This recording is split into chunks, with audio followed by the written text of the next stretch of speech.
Abra su Biblia en el libro de Juan, en el capítulo 5. Vamos a mirar desde el versículo 31 al 47. Juan, capítulo 5, de los versículos del 31 al 47. Así que vamos a mirar este tiempo en el libro de Juan, capítulo 5, versículos del 31 al 47. Aquí lo tenemos. Yo tengo las dos versiones en esta Biblia, así que vamos a ir mirando siempre las dos versiones, Nueva Versión Internacional y la otra que es Reina Valera, así que vamos a mirar las dos.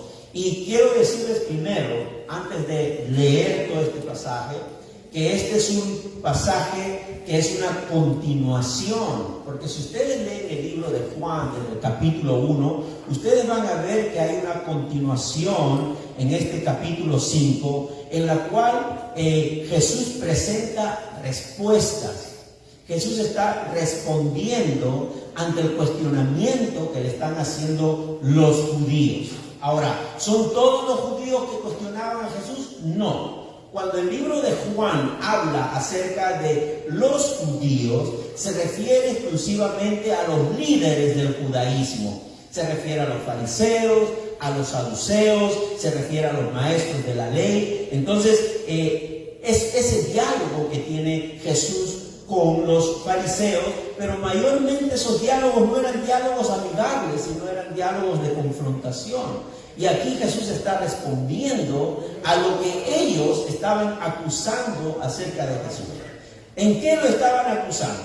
Primero, que había sanado a un paralítico en el día de reposo, lo cual, según los fariseos, según los religiosos, estaba quebrantando la ley de reposo. O sea, Jesús, para ellos, estaba quebrantando los mandamientos de Dios. Y en segundo lugar, lo estaban acusando de igualarse a Dios, de que Jesús estaba igualando a Dios. Esas dos cosas, esas dos acusaciones que le hacían los judíos, en este caso los líderes del judaísmo, es en esta parte del capítulo 5 en que Jesús continúa respondiéndoles a ellos. Y ahora, antes de leer, como digo, Juan 5 del 31 al 47, yo quisiera que ustedes me respondan levantando la mano, ¿ok? Sobre todo los creyentes, ¿verdad? Y pienso que aquí todos quizás somos ya confesos cristianos, que hemos confesado a Cristo como nuestro Señor y Salvador. A ver, levante la mano si usted testifica, ojo, óigalo bien, no levante por levantar tampoco. Levante la mano si usted testifica que el único medio para obtener la salvación es la fe en Jesucristo. El único medio para obtener la salvación es la fe en Jesucristo. Muy bien, baje la mano. Ahora la pregunta sería, ¿cuál es ese fundamento bíblico que le da a usted la seguridad de que Jesús es el único medio, es el único camino para la salvación por fe? ¿Cuál es ese fundamento bíblico? Déjenme ayudarles. ¿Es el Antiguo Testamento que le da a usted esa seguridad o es el Nuevo Testamento? Ya no me responda. Quédese usted con la respuesta. Porque aquí ocurre algo que parece que los líderes del judaísmo todavía no tenían claro cuál era su fundamento de fe o cuál es su fundamento en su relación con Dios. Porque este pasaje que vamos a leer nos va a permitir analizar quién es Jesús. Usted dice Jesús es mi Señor, usted dice Cristo es mi Señor, usted dice Jesús es mi Salvador. Muy bien, suena lindo, pero ¿de verdad es su Salvador? ¿De verdad es su Señor? ¿De verdad es ese Cristo que ha muerto en la cruz del Calvario y usted está convencido que Él ha muerto por sus pecados y que ahora usted es salvo o salva, ha recibido salvación y vida eterna? Por eso digo, este pasaje nos va a ayudar a poder nosotros en esta mañana analizar quién es Jesús a través de testimonios de hombres, a través del testimonio de hombres, pero también a través del testimonio de las Escrituras. Dos tipos de testimonio. Así que, sin más preámbulos, vamos a leer lo que dice Juan 31 al 47. Y dice de esta manera, dice Jesús, voy a leer Nueva Versión Internacional, ¿ok? Y después voy a ir mencionando algunos versículos de Reina Valera. Dice, si yo testifico en mi favor, ojo que Jesús es el que está hablando. Si yo testifico en mi favor, ese testimonio no es válido. Otro es el que testifica en mi favor, y me consta que es válido el testimonio que Él da de mí. Ustedes enviaron a preguntarle a Juan y Él dio un testimonio válido. Y no es que acepte yo el testimonio de un hombre, más bien lo menciono para que ustedes sean salvos. Juan era una lámpara encendida y brillante, y ustedes decidieron disfrutar de su luz por algún tiempo. El testimonio con que yo cuento tiene más peso que el de Juan, pero esa misma tarea, porque esa misma tarea que el Padre me ha encomendado que lleve a cabo y que estoy haciendo, es la que testifica que el Padre me ha enviado. Versículo 37. Y el Padre mismo que me envió ha testificado en mi favor. Ustedes nunca han oído su voz, ni visto su figura, ni vive su palabra en ustedes, porque no creen en aquel a quien Él envió. Ustedes estudian con diligencia las Escrituras, porque piensan que en ellas hallan la vida eterna, y son ellas las que dan testimonio en mi favor. Sin embargo, ustedes no quieren venir a mí para tener esa vida. La gloria humana no la acepto, pero a ustedes los conozco y sé que no aman realmente a Dios. Yo he venido en nombre de mi Padre y ustedes no me aceptan. Pero si otro viniera por su propia cuenta, a ese sí lo aceptarían. ¿Cómo va a ser posible que ustedes crean si unos a otros se rinden gloria, pero no buscan la gloria que viene del Dios único? Pero no piensen que yo voy a acusarlos delante del Padre. Quien los va a acusar es Moisés, a quien tienen puesta su esperanza. Si le creyeran a Moisés, me creerían a mí, porque de mí escribió él. Pero si no creen lo que él escribió, ¿cómo van a creer en mis palabras? Palabra de Dios. Amén. Qué lindo, ¿ah? Está fuerte esa conversación entre Jesús y los judíos, ¿verdad? Los líderes del judaísmo. Pero vamos a ir por partes. Primero Jesús está hablando que Juan el Bautista, da testimonio de él. Pero antes de eso, Juan dice, yo no hablo de mí, porque si no mis palabras no fueran verdaderas. Si yo testifico en mi favor, ese testimonio no es válido. Reina Valera dice, no puedo, dice Reina Valera, si yo doy testimonio acerca de mí mismo, mi testimonio no es verdadero. Así dice el versículo 31. Y Jesús se refiere a que su testimonio, según los judíos, no tiene validez. No que su testimonio realmente carezca de validez. No. El testimonio de Juan tiene validez, de Jesús tiene validez. Pero lo que Jesús quiere decir es que si Él, o sea, si Jesús mismo da testimonio acerca de Él, su testimonio, según los judíos, no es verdadero. Para los judíos, el testimonio de Jesús de ser hijo de Dios no es un testimonio válido. Inclusive, Juan capítulo 8, versículos, Juan capítulo 8, versículos 2 y 13, se ve más claro esa objeción que hacen los judíos más adelante. Miren lo que dice en Juan 8. Una vez más, Jesús se dirigió a la gente y les dijo: yo soy la luz del mundo. El que me sigue no andará en tinieblas, sino que tendrá la luz de la vida. Y en el 13 dice: tú te presentas como tu propio testigo, alegaron los fariseos.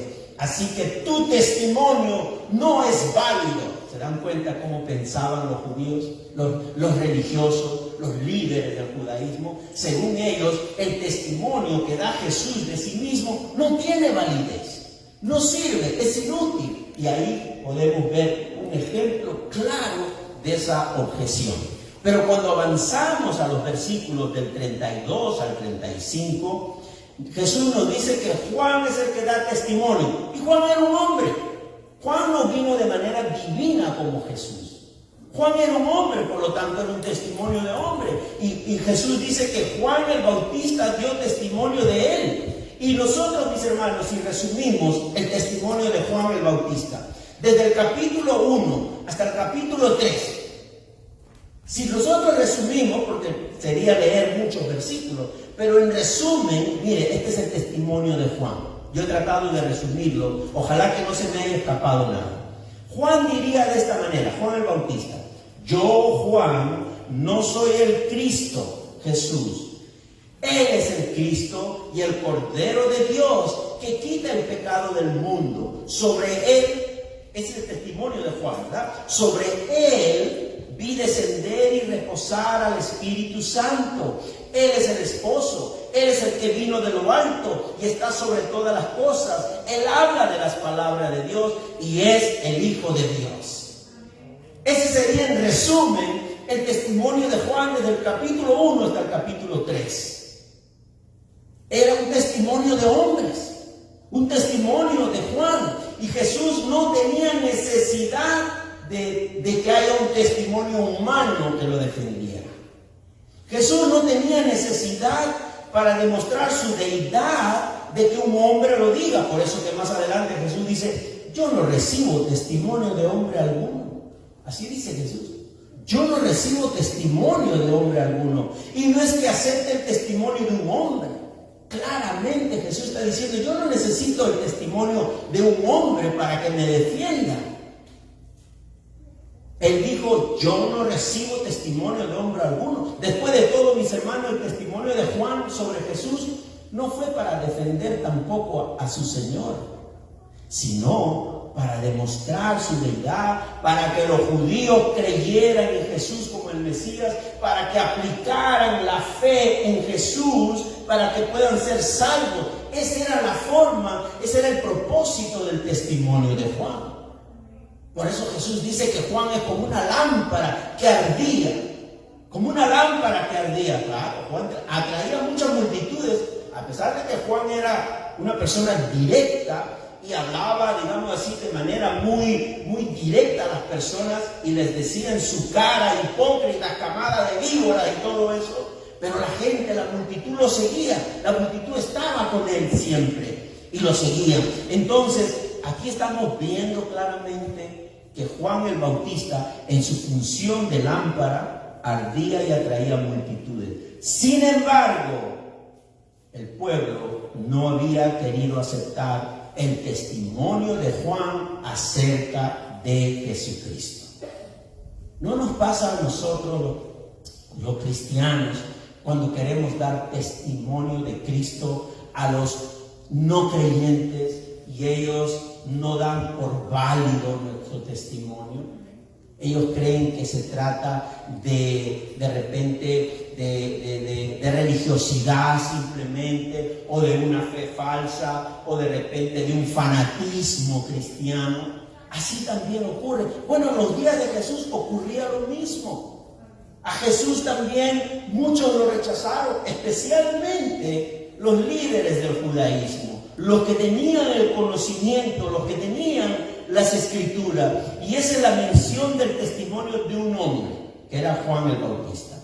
Y más adelante da a conocer un testimonio más poderoso. Jesús da a conocer un testimonio con mucho más poder. ¿Y cuál es el testimonio? Es el testimonio divino, es el testimonio del Padre. Y no solamente del Padre de manera audible, sino también del Padre de manera escrita, revelada en un libro que se llama la Biblia, que es la que tiene usted en sus manos el día de hoy. Palabra de Dios.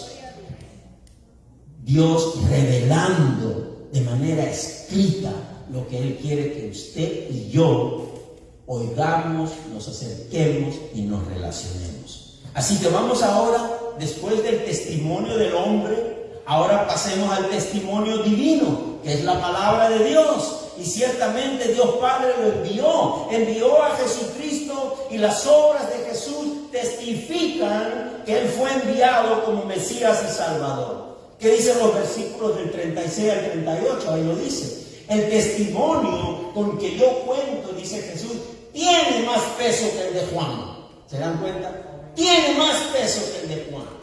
Porque esa misma tarea que el Padre me ha encomendado que lleve a cabo y que estoy haciendo, dice Jesús, es la que testifica que el Padre me ha enviado. O sea, las obras de Jesús testifican que Él había sido enviado por el Padre para una obra mesiánica. No solamente para hacer milagros. Muchos seguían a Jesús solo para recibir milagros, pan y pescado. Solo para eso. Pero la obra de Jesús va más allá de señales y de milagros.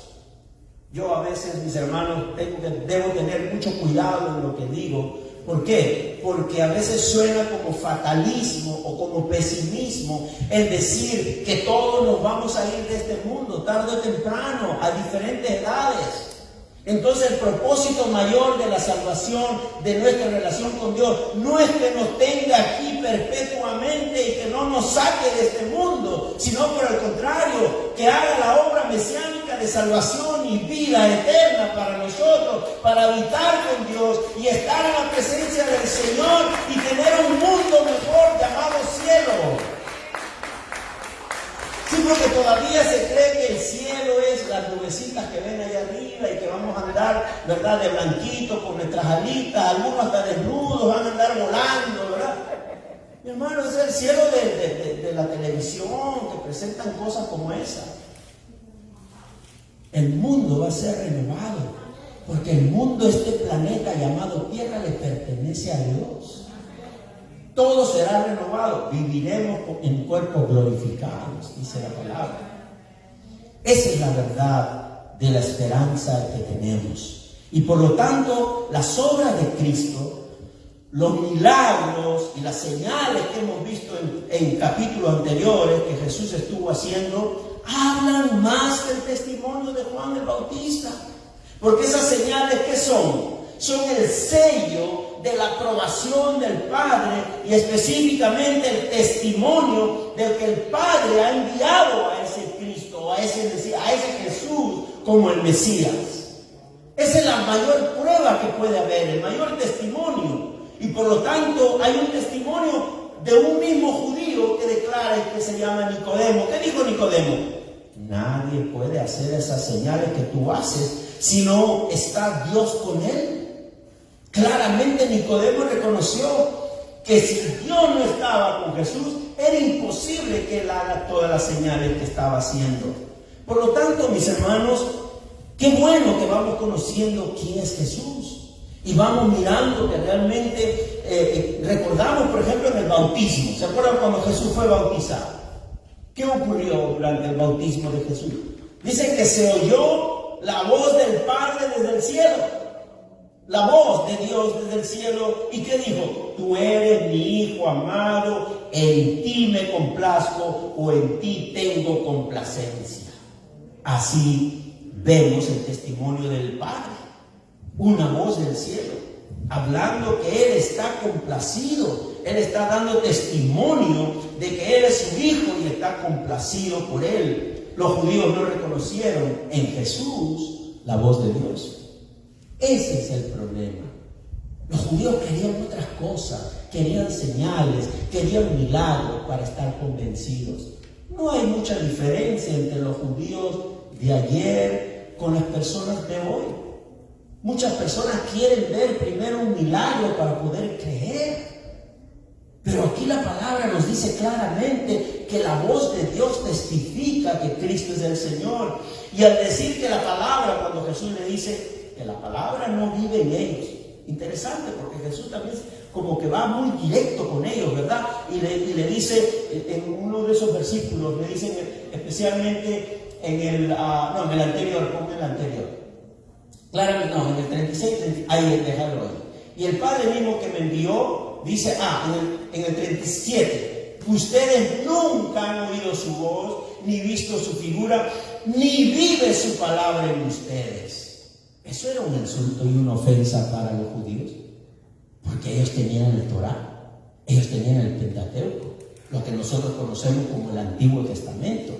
Entonces era un insulto y Jesús les está diciendo: la palabra no vive en ustedes. Al decir que la palabra no vive en ellos, no significa que Jesús estaba negando que los judíos tengan la verdadera palabra de Dios. No, ellos tenían la verdadera palabra de Dios, como digo, lo que nosotros conocemos como el Antiguo Testamento. Lo que Jesús aclara es que no tienen la palabra en sus corazones. Ahí está la diferencia. La tienen aquí, pero no aquí, no en sus corazones. No es una experiencia espiritual interna, es solamente una experiencia externa e intelectual. Mucho conocimiento, pero poca humildad, poco reconocimiento interior en el corazón, en el alma, de que Cristo era el Señor. Su incredulidad, la incredulidad de los judíos, el rechazo de los judíos, no fue por falta de evidencia, porque ellos tenían las evidencias, tenían las escrituras, sino por falta del nuevo nacimiento en el Espíritu. ¿Qué le dijo Jesús a Nicodemo? Nicodemo, vamos a parafrasear de acuerdo a esto porque tiene relación. Nicodemo, tú tienes mucho de aquí, pero no tienes nada de acá.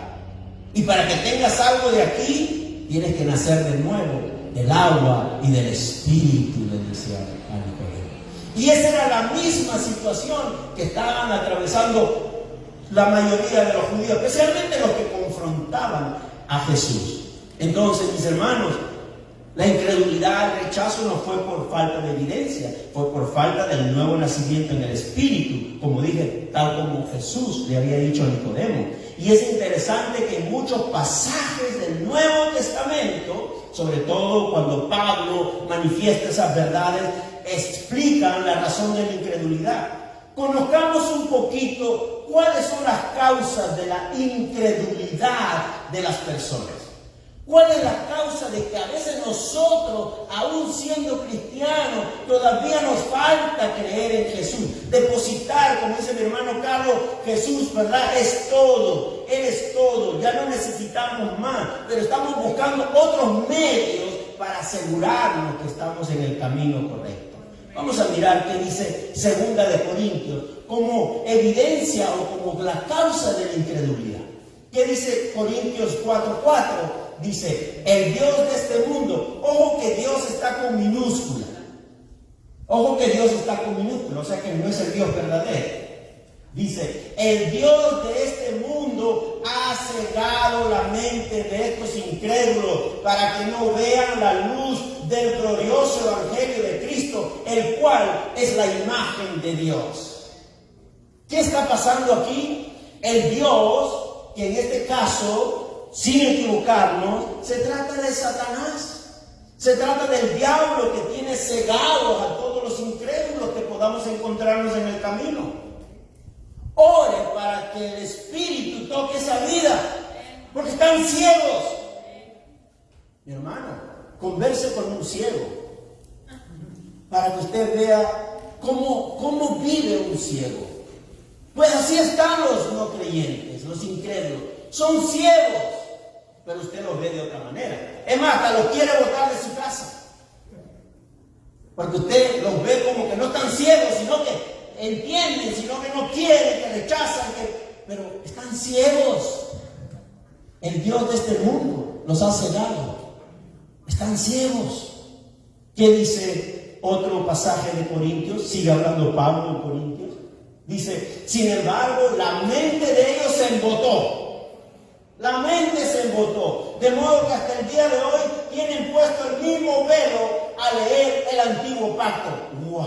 Ahora sí Pablo está yendo directamente con su gente, con los judíos. Le dice, ustedes tienen el antiguo pacto, las escrituras, el Antiguo Testamento, pero ustedes tienen las escrituras, pero todavía tienen el velo puesto. Todavía no pueden ver. Están ciegos espiritualmente. El velo no les ha sido quitado. Un momento. ¿Quién me lo tiene que quitar? Yo me lo puedo quitar. Es un velo espiritual. tiene que serles quitado por alguien que se llama el Espíritu Santo. Claramente la palabra, el velo no les ha sido quitado, porque solo se quita en Cristo. Porque solo se quita en Cristo. Hasta el día de hoy, siempre que leen a Moisés, un velo les cubre el corazón. Dios mío. O sea que cuanto más leen las Escrituras y cuanto más leen la ley mosaica, más se les tapa el corazón. Más cerrado está ese corazón y más velado está ese corazón. Mi hermano, mi hermana, hasta el día de hoy, siempre que leen a Moisés, un velo les cubre el corazón. Pero cada vez que alguien se vuelve al Señor, el velo es quitado. Ahora bien, el Señor es el Espíritu. Y donde está el Espíritu del Señor, allí hay libertad. ¿Cuántos dicen amén? Donde está el Espíritu de Dios, allí hay libertad.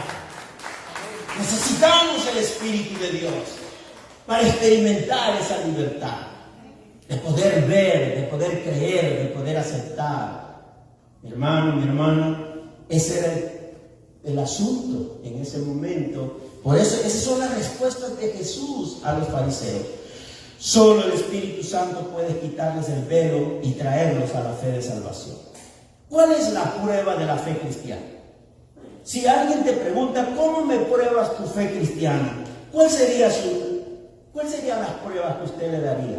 Bueno, yo pienso, entre muchas cosas, en esta mañana voy a mencionar dos. Si usted realmente lleva la palabra de Dios, no solo aquí, sino en su corazón, mi hermano, mi hermana, usted está caminando en la verdadera fe.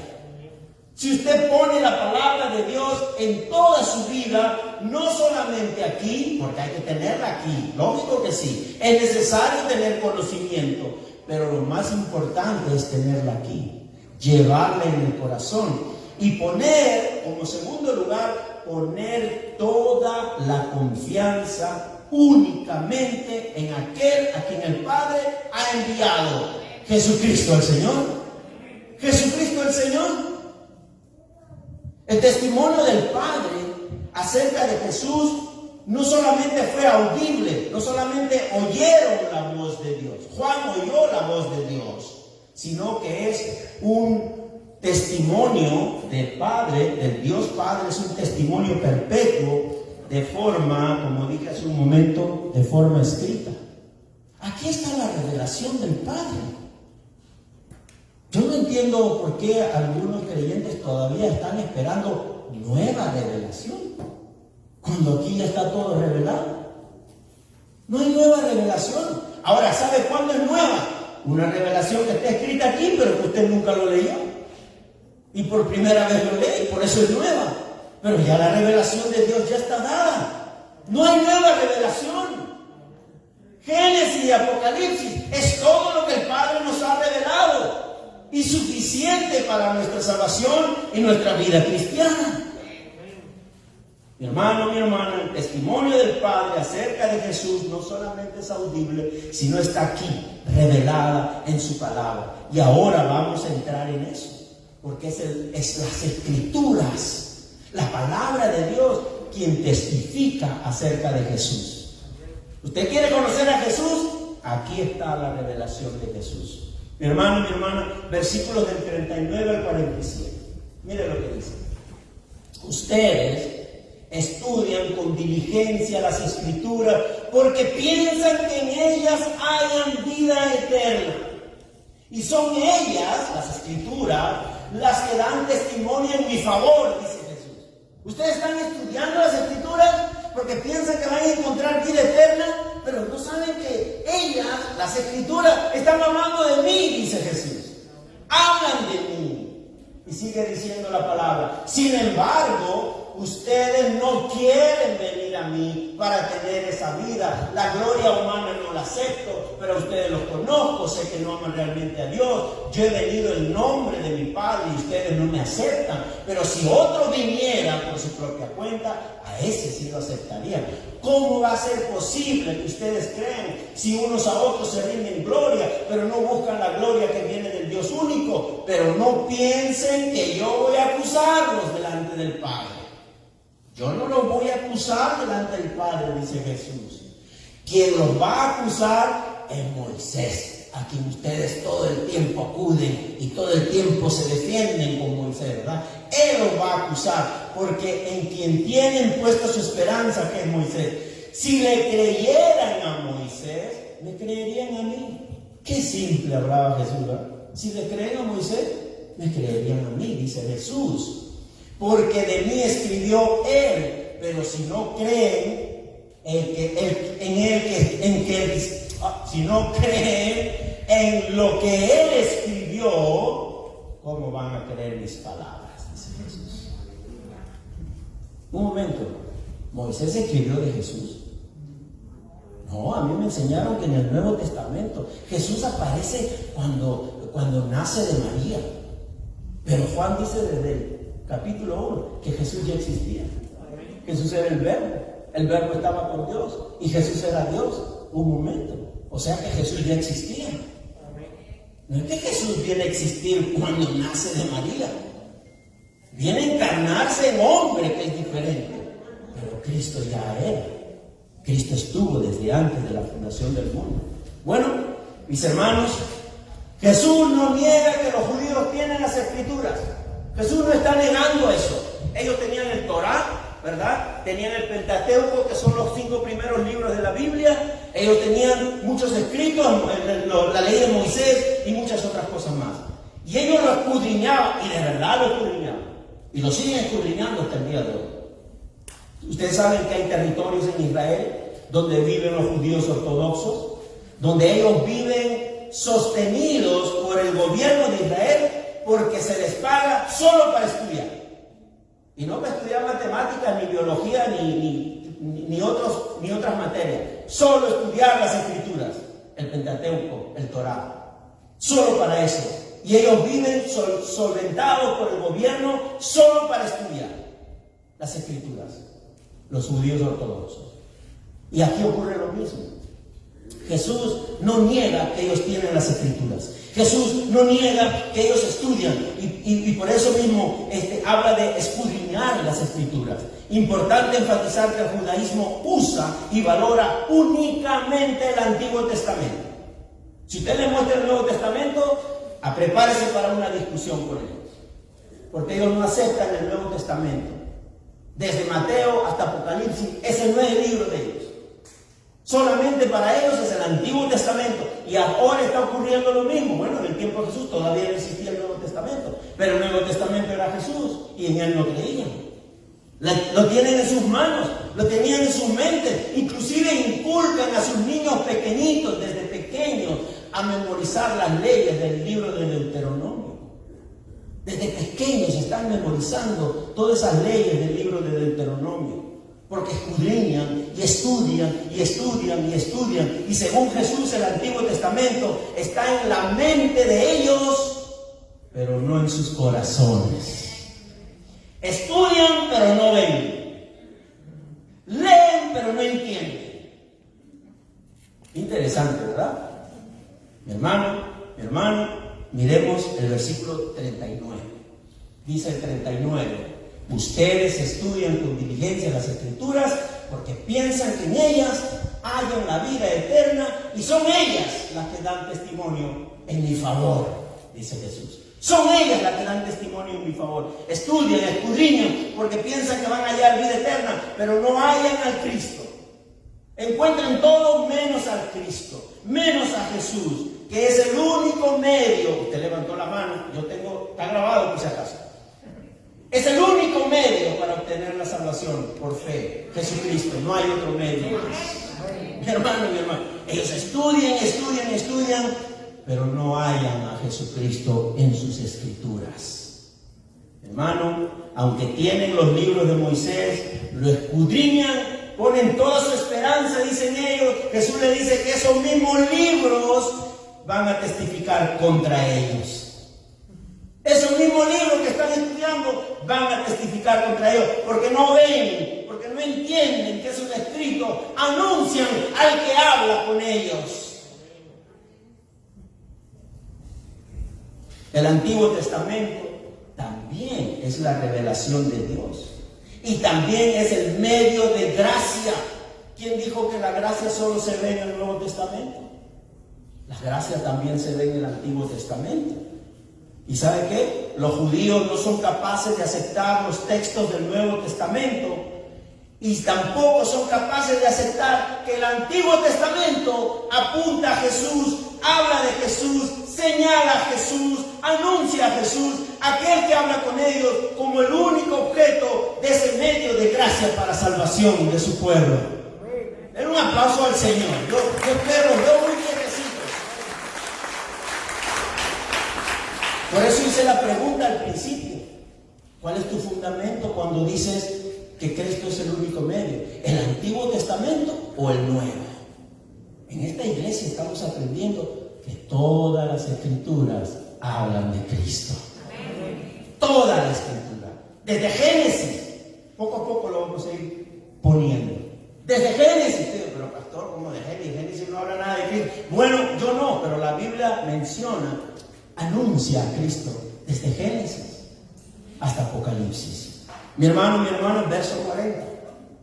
Verso 40 dice claramente: sin embargo, ustedes no quieren venir a mí para tener esa vida, le dice Jesús. Jesús le dice que no quieren venir a Él para tener esa vida.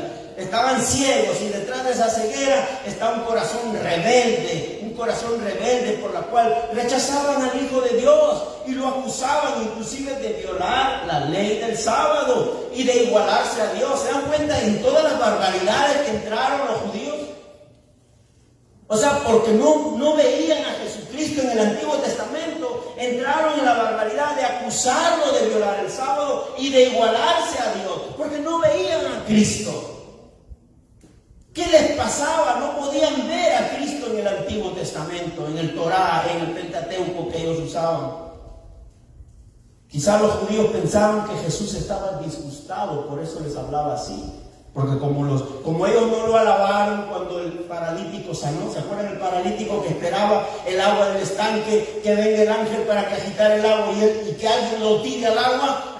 Así creían los judíos. El agua es el que hacía el milagro. Que un ángel iba a venir para agitar las aguas. Cuando el mismo Cristo, el enviado de Dios, el que iba a hacer la obra mesiánica, estaba al lado de ellos. Quizás los judíos pensaron, como digo, que él estaba disgustado porque no lo alabaron cuando sanó al paralítico. Pero ¿saben qué, mis hermanos? Jesús ni necesita que lo alaben, ni busca, ni da por válida la alabanza de los incrédulos. La alabanza de los incrédulos no tiene ningún valor para Jesucristo. La alabanza de los creyentes sí, porque en Él hemos creído. Nuestras alabanzas son bien recibidas por el Señor, pero no de los incrédulos. Mis hermanos, Jesús le dice, sí, yo digo esto porque le mencioné la otra vez a una persona, le digo, pero realmente en tu vida tú todavía no entiendes, le digo, cuán grande es el amor de Dios y cuán paciente es el Señor para traerte a salvación.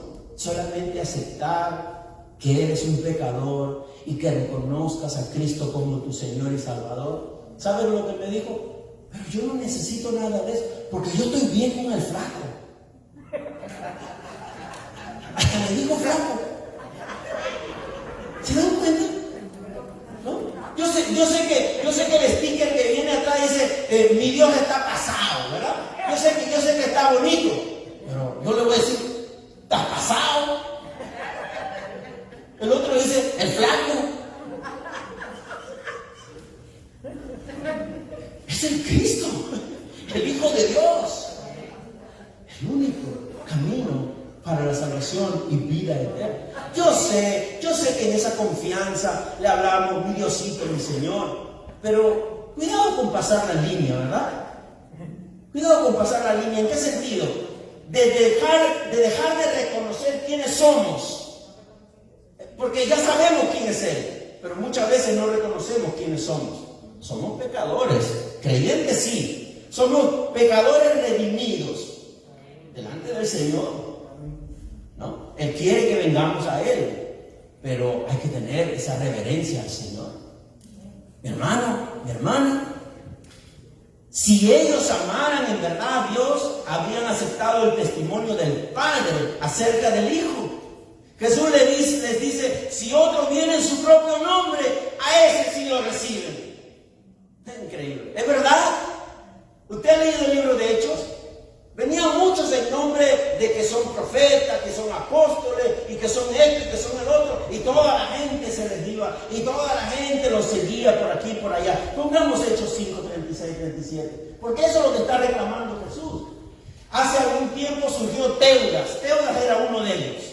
Hace algún tiempo surgió Teudas, jactándose de ser alguien, y se le unieron unos 400 hombres. Rápido creció su iglesia. Teudas plantó la iglesia y 400 hombres se le aparecieron. ¿Y qué dice después? Pero lo mataron y todos sus seguidores se dispersaron y allí se acabó todo. Una ola nada más era. Una ola solamente. Novedades de las iglesias, ¿verdad? Para mantenerse de pie. Novedades, entretenimientos.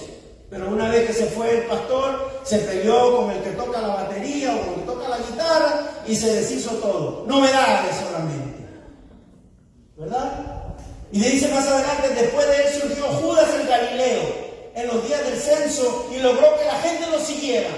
A él también lo mataron y todos sus secuaces se dispersaron. Un momento, ¿cómo lo vas a tratar de secuaces? Sus seguidores, pero parece que eran unos secuaces.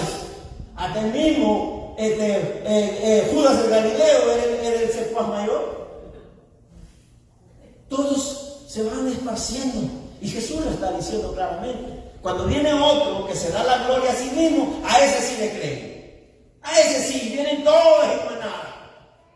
Pero cuando vengo yo, que ni siquiera doy testimonio de mí mismo, no me creen. Es más, yo estoy en el libro que ustedes leen, pero tampoco me ven ahí.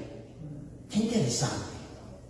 Qué lindo es cuando oímos atentamente la palabra de Jesús. Tenemos hombres que aparecieron alabándose a sí mismos, como dije, Teudas, Judas Galileo, y el último, ¿cuál va a ser? Recuerden que todavía falta que venga uno que se llama el anticristo.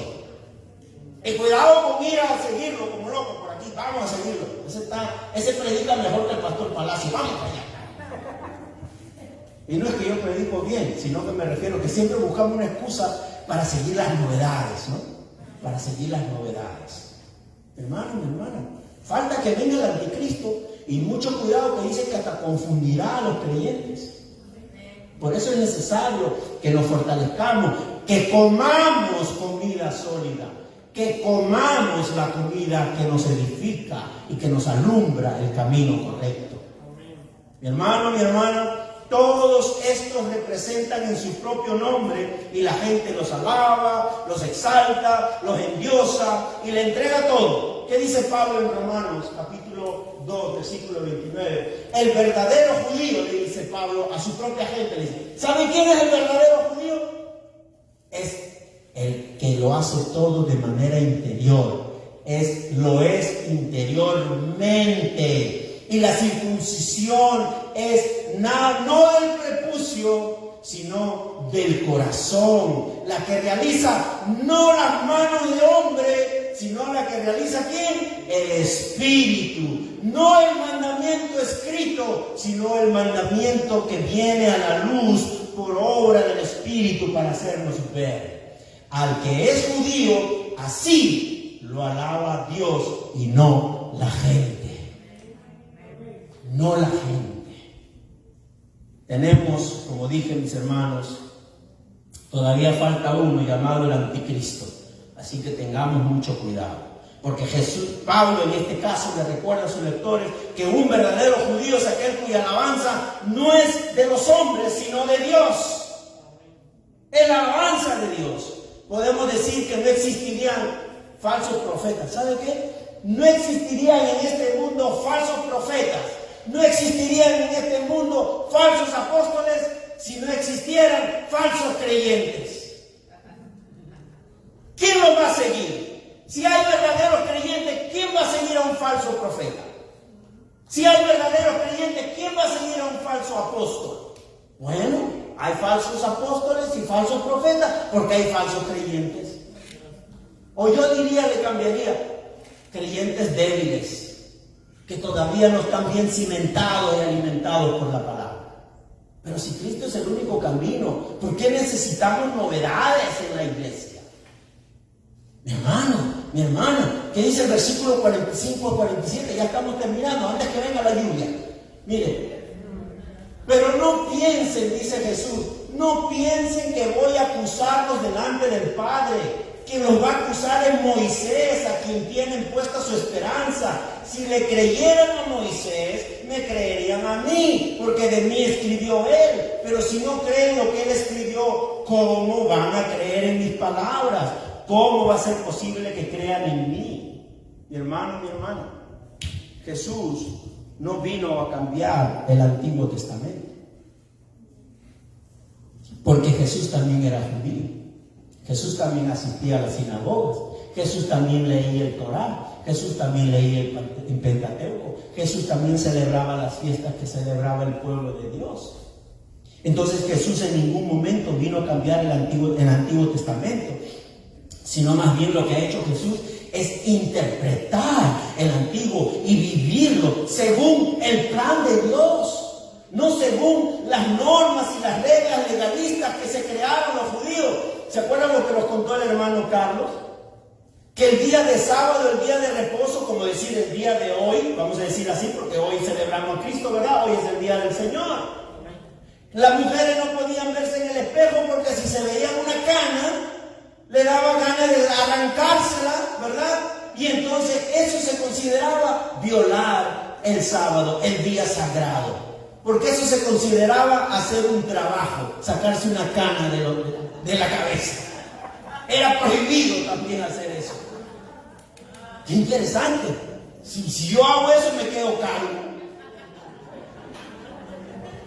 Mi hermano, mi hermana, Jesús no vino a cambiar el Antiguo Testamento. Jesús vino a probar que Él está en el Antiguo Testamento. Gloria a Dios. Él está allí también. Siempre que los judíos eran confrontados en su vida espiritual, siempre se defendían y apelaban a Moisés como defensa de su vida piadosa. Se jactaban diciendo, discípulos de Moisés somos, por si acaso. No te metas con nosotros, porque somos discípulos de Moisés. Hijos de Abraham somos, ¿se acuerdan? Siempre se defendían de esa manera. Pero Jesús les hace ver que Moisés, el objeto de su esperanza, sería quien los acusaría por jactarse de ser seguidores, cuando en verdad no creían lo que Moisés decía. Y Jesús continúa diciendo, si le creyeran a Moisés, me creerían a mí, porque de mí escribió él. De mí escribió Moisés. Y ahora viene el problema, porque ¿cómo probamos que Moisés escribió de Jesús? Bueno, ¿qué dice Génesis 3:15? Pondré enemistad entre tú y la mujer, y entre tú y la simiente, y la de ella. Su simiente te aplastará la cabeza, pero tú le morderás el talón. Le morderás el calcañar. ¿Sabe qué? ¿Quién escribió Génesis 3:15? Moisés. Moisés escribió los 5 primeros libros de la Biblia. Él escribió lo que estamos leyendo en Génesis 3:15, anunciando al Cristo. En la simiente de la mujer le va a aplastar la cabeza al diablo, pero el diablo, ¿qué va a hacer? Le va a morder el calcañar. Quiere decir que Cristo va a tener la victoria sobre el diablo, porque le va a aplastar la cabeza, pero va a vivir sufrimiento. Va a experimentar sufrimiento para que esa victoria llegue. Y estamos en victoria en Cristo. El diablo ya está vencido. Ya tenemos la victoria en Jesús. ¿Qué dice Génesis 22:18? Puesto que me has obedecido, todas las naciones del mundo serán bendecidas por medio de tu descendencia. La promesa de Dios a Abraham. ¿Y de dónde viene Jesús? De la simiente de Abraham. ¿Aquí acaso no está Jesús en estos escritos? El Evangelio está en Génesis 3:15, no solamente en Juan 3:16, mis hermanos. Está en Génesis 3:15 también. ¿Qué dice Números 21 del 7 al 9? Dice, el pueblo se acercó entonces a Moisés y le dijo, hemos pecado al hablar contra el Señor y contra ti. Ruégale, Moisés, al Señor que nos quite esa serpiente. Moisés intercedió por el pueblo y el Señor le dijo, haz una serpiente y ponle en un asta y todos los que sean mordidos y la miren vivirán. Moisés hizo una asta, ¿verdad? Una serpiente de bronce, para que todos los que sean mordidos por las serpientes terrestres puedan mirar esa serpiente, esa asta de la serpiente de bronce y puedan ser sanados de manera milagrosa. Ese es el anuncio de la cruz de Cristo. Todos los que estamos muertos por nuestros delitos y pecados podemos mirar esa cruz, creer en esa cruz, creer y confesar a Cristo como nuestro Señor y Salvador y seremos sanados espiritualmente y viviremos para siempre, porque Cristo es lo que señala Moisés en los tiempos de Números. Cristo está en el Antiguo Testamento. Mi hermano, lo que Moisés escribió acerca de Cristo no queda limitado solo en los pasajes que hemos visto. Hay muchos más. Todo el Pentateuco y todo el Antiguo Testamento apunta a la venida de Cristo y prepara claramente su llegada. No podemos, si somos creyentes, no podemos dejar de lado el Antiguo Testamento, pero vivir y creer en el Antiguo Testamento, entenderlo a la luz de Cristo. Cuidado con entenderlo sin Cristo, porque si no, entonces nos volvemos judaístas. Claro, es lo que le está diciendo Jesús a los fariseos. Ustedes tienen las Escrituras, tienen el Antiguo Testamento, pero no me ven a mí. Mi hermano. Ahora, la venida de Cristo. ¿Qué pasa con la venida de Cristo en el Antiguo Testamento? Isaías. El profeta Isaías, ¿qué dijo? Por eso el Señor mismo les dará una señal. La Virgen concebirá, dará a luz un hijo y lo llamará Emmanuel. 4000 años antes, Isaías anunciando la venida de Cristo. ¿Qué dice Miqueas capítulo 5? Pero de ti, Belén Efrata, pequeña entre las clanes de Judá, saldrá el que gobernará Israel. Y más adelante dice el versículo 4, pero surgirá uno para pastorearlos con el poder del Señor, con la majestad del nombre del Señor su Dios. Vivirán seguros porque Él dominará hasta los confines de la tierra. Miqueas, otro profeta, anunciando a Cristo en el Antiguo Testamento. ¿Y saben qué, mis hermanos? Si permítanme hacer una ilustración. Vamos a suponer que el Antiguo Testamento se convierte en tres caminos, ¿ok? Que nos va a llevar a Belén y nos va a llevar al Monte Calvario. ¿Qué quiere decir? A Cristo. La venida, la obra, el sacrificio, la muerte y resurrección de Cristo. Para ver cómo es que el Antiguo Testamento anunciaba de Cristo y yo no me daba cuenta.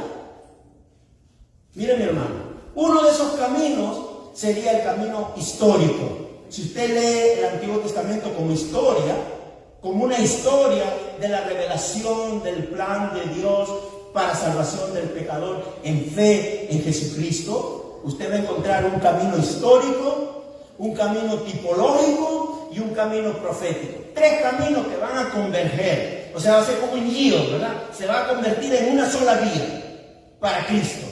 El histórico. Si usted considera el histórico, usted va a ver que en todo el Antiguo Testamento las fuerzas del pecado, del mal, del diablo y sus demonios siempre dirigieron su ataque contra el pueblo de Dios. Siempre. El pueblo de Dios siempre fue atacado por sus pecados, por el diablo, por sus tentaciones, por su rebeldía, por su propia naturaleza pecaminosa. La naturaleza de pecado mantuvo al pueblo lejos de la santidad permanente. Un tiempo eran santos, la santidad de ellos estaba, digamos así, punto 10, y otro día estaba punto 5, otro día estaba punto 3, y así andaban todo el tiempo. Un tiempo bien con Dios, otro tiempo rechazaban a Dios, y así. ¿Acaso se diferencia con nuestras vidas? ¿De verdad usted mantiene 10 puntos todos los días? Cuidado. Bueno, yo no los veo, no necesito verlos tampoco. Pero cuidado con engañarnos que andamos a 10 puntos todo el tiempo. Que todo el tiempo somos los santos que estamos creciendo en santidad y como digo, hasta saliendo alitas por la espalda. Necesitamos seguir dependiendo del Señor. Ya casi voy a terminar. No teman a la lluvia. Que necesitamos lluvia para que crezca el gran verdecito. Puertorriqueño, ¿no? ¿Cómo? ¿Ustedes conocen más lluvia que yo? Que soy peruano. La fuerza del mal. ¿Sabe qué, mi hermano? Ezequiel 18:24. Y aquí quiero que usted lo tome en serio. Bueno, yo sé que usted es una persona seria. Pero muchas veces Ezequiel 18:24 se usa para demostrar que todo creyente, que todo hijo de Dios pierde su salvación y va a ser condenado si no se porta bien. Bueno, no estoy diciendo que el que se porta mal, tampoco no entro en ese tema. Pero miremos lo que dice Ezequiel 18:24. Si el justo, cuando habla del justo, todos somos justos por fe. Por fe, no porque realmente somos justos, perfectos, absolutos, de perfección y santidad. Pero somos justos porque Él nos ha dado la justicia que Él ha hecho por nosotros, que es Cristo. Somos santos por Él. Somos santificados por Él, por la obra de Cristo. Si el justo se aparta de la justicia y hace lo malo y practica los mismos actos repugnantes del malvado, ¿merece vivir? No. Sino más bien merece, dice, sino que morirá por causa de su infidelidad y de sus pecados, y no se recordará ninguna de sus obras justas. ¿Ve, pastor? Ahí está claramente el texto. Que usted pierde la salvación y usted es condenado si usted no se porta bien. Ok. Hermano, ¿podemos leer con paciencia? Porque está en español. Y si quiere leerlo en Reina Valera también, porque esta es la nueva versión internacional. Si el justo se aparta de su justicia y hace lo malo y practica. Yo no sé qué es practicar para usted, pero dice practica. ¿Y qué más dice? Los mismos actos repugnantes del malvado. Practica los mismos actos repugnantes. Reina Valera dice, practica las abominaciones, las mismas abominaciones del impío, dice Reina Valera. Hermano, no sé si me equivoco. ¿Es que de verdad usted hace las mismas abominaciones que el impío? ¿Usted practica las mismas abominaciones del impío? Practica, o sea, todos los días está dándole lo mismo, el mismo pecado que es una abominación delante de Dios. Ahora, de repente alguno diría, sí, pastor, necesito que ore más por mí. Ok, pero sabemos que esa es una verdad, sabemos que esa es una realidad. Pero es por eso que el Señor mandó a Cristo a venir al mundo para morir en la cruz del Calvario, para librarte de esa realidad. Esa es la razón por la que vino Cristo. Mi hermano, Ezequiel 18:24, podemos decir que este pasaje es la prueba de que los justos pierden la salvación. Claro, si nuestra salvación dependiera de la obediencia absoluta, perfecta y estricta de la ley, como lo fue en el Antiguo Testamento, por supuesto que vamos a perder la salvación todos los días. Todos los días vamos a perder la salvación. Si la salvación dependiera de nuestra obediencia absoluta, perfecta, sin violar un solo mandamiento del Señor, por supuesto que vamos a perder la salvación. Pero este pasaje, primeramente, dice, si el justo hiciere conforme a las abominaciones que el impío hizo. No creo que un verdadero hijo de Dios haga conforme a todas las abominaciones del impío. Y además este pasaje, en segundo lugar, no es para demostrar que la salvación se pierde. No está escrito para demostrar que la salvación se pierde. Despacio, muchachos, despacio. Es para demostrar que el hombre nunca pudo alcanzar la verdadera salvación por sus propias fuerzas. Eso es lo que nos está demostrando, que el ser humano nunca podrá alcanzar la salvación por sus propios medios. Si algún hombre ha de salvarse, ha de ser únicamente por fe en otro hombre, que obre de manera perfecta, sin mancha y sin pecado. ¿Y sabe quién es ese hombre y quién es ese Dios? Jesucristo, nuestro Señor y Salvador. Solo Él. Den un aplauso al Señor. Por supuesto, este pasaje me hace ver mi realidad. Nos hace ver nuestra realidad. Pero si dependiera de nosotros, por supuesto que a cada rato perdemos la salvación. Pero por eso que el Señor envió a Cristo, a otro hombre, siendo perfecto, sin mancha y sin pecado. Y por Él es que nosotros somos salvos. Por creer en Él. Y ese es el Cristo. Y como Dios sabía de antemano que ningún hombre o ninguna mujer puede asegurar su salvación por sus propios medios, decidió enviar a Cristo por ti y por mí para morir en la cruz del Calvario, para que podamos por fe recibir la salvación y vida eterna. Recibir la salvación y vida eterna, gloria a Dios. Entonces, una vez más, Jesús también está en Ezequiel 18:24. Como digo, si nosotros miramos el Antiguo Testamento sin Cristo, estamos perdidos. Vamos a tener que vivir como los judíos, como el tiempo del judaísmo, mintiéndonos a nosotros mismos. ¿Qué le dijo Jesús muchas veces a los fariseos? Hipócritas, ni ustedes cumplen lo que demandan de la gente. Así se los dijo. Porque se engañan pensando que ellos sí pueden mantener su vida eterna por sus propios medios. Vamos avanzando rapidito. Ahora, con respecto a lo tipológico, vemos que Jesús está representado en el Antiguo Testamento de manera material y personal. Por ejemplo, no podemos negar que Cristo está representado en el agua de la roca de Oreb. La piedra de Oreb que emana agua, está representado Jesús ahí. En el maná, en el pan espiritual, Él es el Cordero de la Pascua. Él representaba el asta de esa serpiente que hablamos hace unos momentos. ¿Y saben qué? También está representado en Adán. La palabra dice que Él también es el segundo Adán. Melquisedec, Josué, David, todo eso representa a Cristo.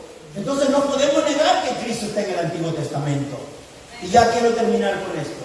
El profético, el libro de profecías también habla de Cristo.